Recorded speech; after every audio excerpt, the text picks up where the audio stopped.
Spontaneous speaking video 77. Right, what's up, everyone? I'm here today to talk about the difference, in my opinion, between coercion and clarifying. The reason why I'm bringing this up is because I find, especially in things such as like evangelism, a lot of Christians can see evangelism as a need to coerce somebody into their belief system, which I've explained in a few videos such as like Heart of an Evangelist, where I kind of explain where they're coming from.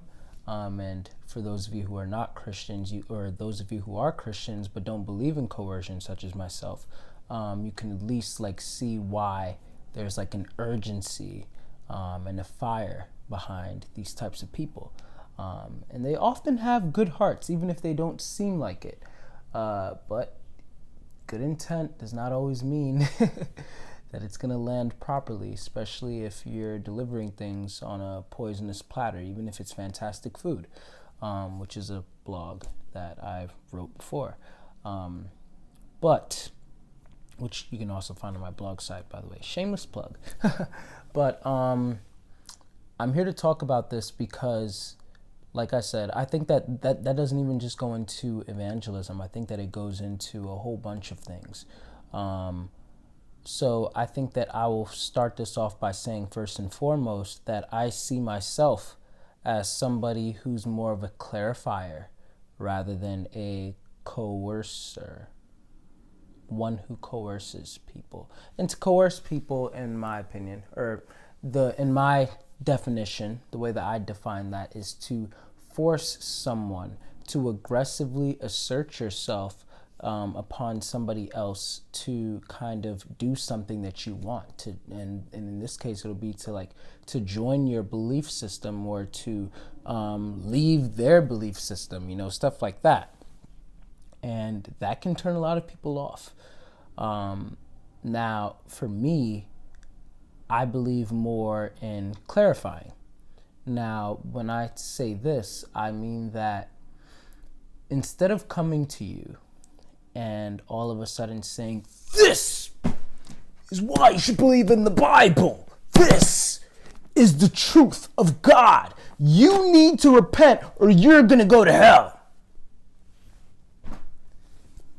Even if I believe that,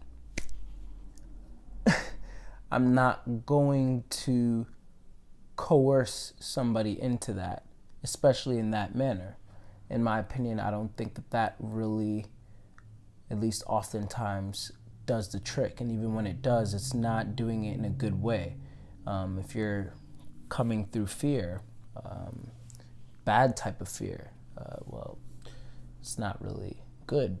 I mean, the Bible itself says that perfect love casts out fear.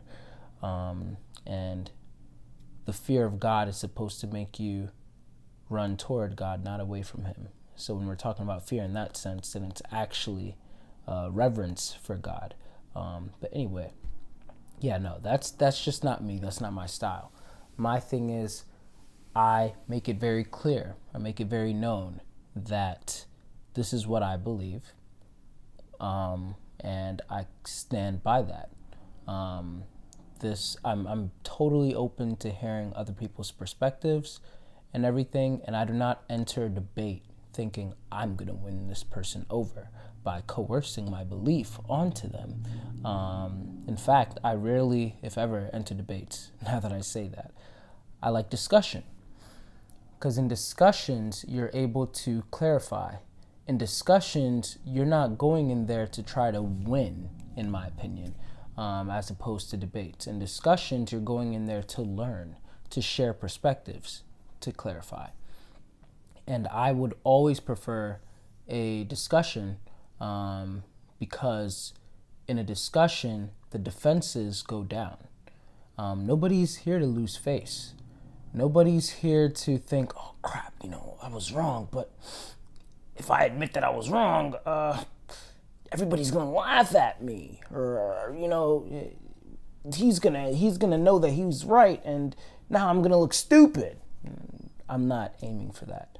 I'm aiming for both of us to put our swords away. Matter of fact, like, you know how they tell you, like, drop your weapon? I'm aiming for both of us to, like, drop our weapons far over there, kick them aside, and come to the middle ground, if you will, and sit down and just talk. Hey, so what do you think about T.I.? I think that T.I. is an internal logical system that's, of course, found in FJs and TP types. The way that I see it is yada yada yada. How do you see it? It's like, okay, I agree with you here. I see it more like this. It's more like blah blah blah, according to socionics, blah blah blah. Huh. Okay, no, I can actually see that, but I think where I disagree with is this part, blah blah. Okay, I can see why you disagree with that. And it's not necessarily that. It's this, that. It's like, oh. Okay, well then that makes sense now that you've clarified it. Although still, I don't really know if I believe it though. But I'm going to now think about that more. Or I can at least now see why you believe it. You see what I'm doing here? I want to explain my logic in a fashion where, you know, there's a lot of people out there who are like, how can somebody believe in Christianity? Or how can somebody believe in Myers-Briggs? Or how can somebody believe in Enneagram? Or, you know, archetypes? Or whatever the case may be, you know? My job as someone who just clarifies is to explain to you how somebody can believe that from my own perspective. My goal is to be able to explain my perspective so incredibly well to you that by the end of our discussion, our conversation, not debate, not a heated debate, but by the end of our discussion, even if you don't agree with me, you can walk away. And if you hear somebody stating certain things, you could be like, well, actually, no, it's not that stupid. Now, I'm not a Christian, but I have a friend named Denzel, and he's a Christian. He's actually a very intelligent guy. And before I met him, before I spoke with him, I thought, oh, Christianity is so stupid. How could somebody believe that there's this big genie in the sky and he's just, you know, making a list and checking it twice and trying to send everybody to hell, you know? Like, that's absurd, you know? Oh, so you believe that the earth was created in 7 days and, you know, like, come on now. And the Bible's not even real. It was written by man. How can somebody believe in all this? Well, I met a man named Denzel, and he actually explained how all of it makes sense to him. And it made sense. Like, I could totally see how the things that I just brought up actually add up, at least in his paradigm. Now, does that mean that he's right? Honestly, I don't know. I still have to think about that. Does that mean that I've accepted it? Honestly, I don't know. I still have to think about that. But he shared his testimony with me. He shared his experience. He shared his logic. He shared his thoughts. And they really made sense. And so, I don't know. And he was totally open to me sharing my thoughts on the matter. And it was a great conversation, nonetheless. He didn't seem like he was closing me off. He didn't seem like he was being rigid. It just seemed like two people who were seeking truth. And sometimes, even though truth is absolute, our perspective of the truth is subjective. And I had a conversation with Kwame, actually, from the profiling video that I did with him some time ago, where truth, at least in my opinion, is not subjective. The way that we perceive the truth is subjective. We can all look at what we think is truth in different ways, but that doesn't mean that one of us is not right, you know? Even if we think that we have a subjective look at it, which, I mean, we do, there's still an absolute that's usually there, depending on what your truth is. And so then going back into, type, for example, where I'm trying to do a lot of stuff on my channel. I just have to find the time and a better computer, to be honest. Editing on the computer takes a lot of time. And then I'm also trying to squeeze in coaching and everything. But with the videos that I make about my reasoning behind why certain characters are different types, such as I did in the This Is Us video, which I think is the only one that I've done so far, but I'm going to try and do Jane the Virgin and some others, Marvel characters, stuff like that. I did that with Black Panther too. But me stating these things is not to coerce you into saying, like, so this is why you have to believe that T'Challa is ISFP. This is why you have to believe that Killmonger is ENTJ, not ESTP, stuff like that. It's not an affirmative, I am right. There's no way that, that you guys are right, and I'm going to force you to believe my opinion on it because my opinion is fact. It's more of, well, this is the conclusion that I've come to, and I've rigorously checked my work. I've looked over it carefully. I've done all of this work, yes, but I understand that, I'm human, I'm flawed. Maybe I missed a dotting an I or 2, 5, I don't know. I tried my best. But yeah, I don't mind you watching me as I mow the lawn and making sure that my lines were correct, because as you're mowing the lawn, then you don't really see your lines. Only somebody back there who's observing can check, you kind of have to move over to the side a little bit. So I don't mind you checking over it, or it won't be until I'm done mowing that I go step back and I look at, what I'm looking at. And I'm like, I have to go and fix that. Because when you're in it, then sometimes you're not able to really see what's going on. So that being said, let's try and find ways on how we can better clarify our opinions on things to other people, whether it's spiritual beliefs, whether it's psychological beliefs, whether it's pop culture beliefs, like, why do you think that J. Cole is a better rapper than Eminem?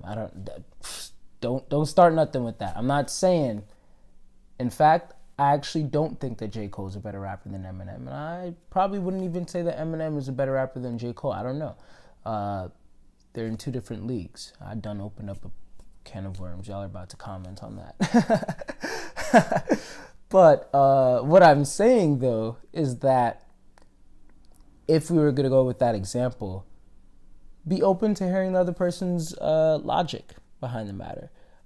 Be open to trying to understand how somebody can see that. Imagine a universe where you are wrong. It's hard for a lot of people to do, but I think that that's very helpful. If you imagine a universe where you're wrong, I think that people who do that often usually end up with the right answer.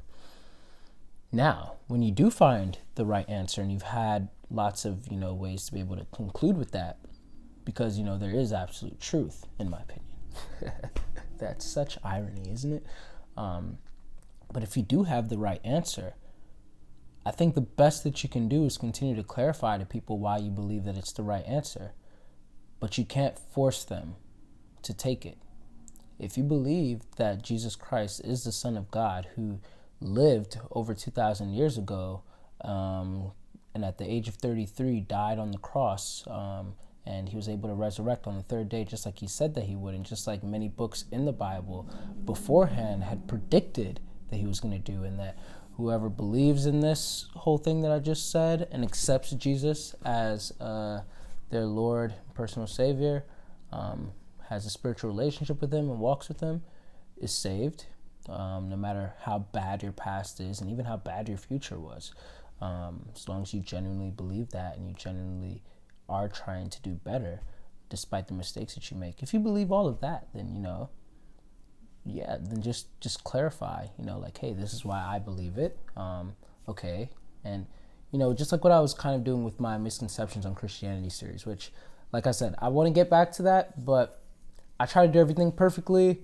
And my laptop is just not the best with editing, anymore. I'm working on finding time and getting money so I can get another laptop or something. I'm going to get back to all of that stuff, though, I'm telling you.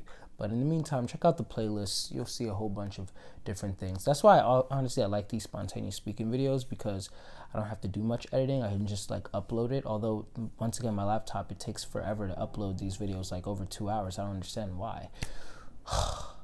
But is that 9 passive aggressiveness? I don't know. Anyway, my whole message today is let us learn to clarify our positions rather than coerce our positions. Let's learn to understand that, hey, we could be wrong. And as I often say, hey, let's look at where other people are coming from. But in order for people to actually accept where we're coming from, they have to, work on your reasoning. Get away from cognitive dissonance and really understand why you believe whatever you believe. Have your reasoning behind it. Learn how to communicate it. And when you communicate it, it's not a guarantee that you're going to catch all of the fish. But you'll definitely catch a lot more than if you jump into the water and you're going off screaming, "Get into my net!" Probably won't work. So, yeah, let me know what you think, guys, about that. Do you know people who coerce people? Ooh, better question. Are you someone who coerces other people? Think about that first. Are you someone who just clarifies your position and tries to do your absolute best in being able to clarify your stance on an issue or on a topic? And your clarification is just so good that people often end up adopting it. Maybe not right there in the moment, but later on in time, because they see that you've thought through your stuff pretty well and you are open-minded. And they don't have to be defensive and think that you're going to give them like an "I told you so" or something like that. Clearly, I have a slight bias toward clarifying, but that's just what works for me. That's my internal reasoning as to why I think that clarifying is better. But I'm open to opinions, Anyway, I've been talking. I think that y'all understand the point.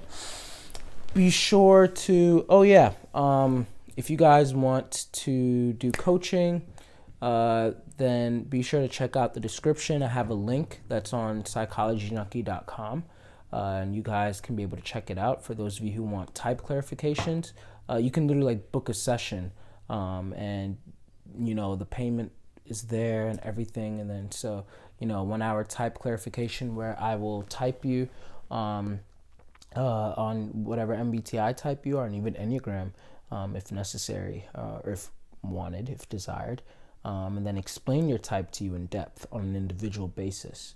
But then with coaching, I help you to become the best version of yourself while using your type, using your natural abilities. If you want any of that, if you're interested, be sure to check out the description. Email me at DEEZY2blessed@icloud.com, and there title the subject "profiling session" or type clarification, something like that. And we can talk, book a session. We'll make it fun. All right, cool. Well, I think that's about everything. Thanks for watching. Share with your friends if you want to. I'm not going to coerce you to do that. And I think that's everything. Done.